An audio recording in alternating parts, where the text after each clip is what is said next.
I found an issue.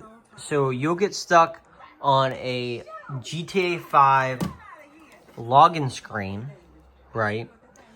I couldn't find any problems, right?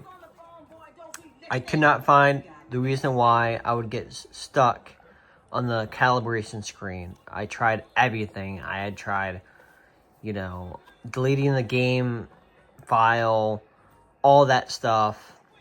Game file, the install file, the update, everything. I even erased the PS3. Like, I completely factory reset it.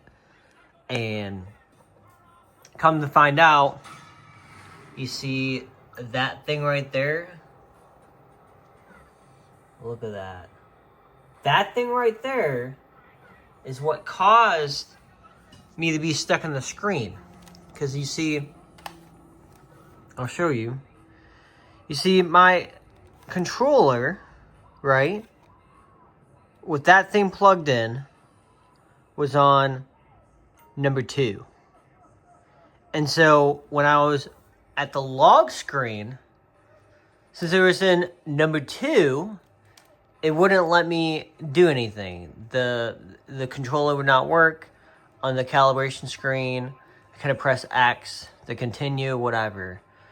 And when I remove this piece, so what you want to do is you want to just remove whatever you have plugged in and just make sure it's the controller.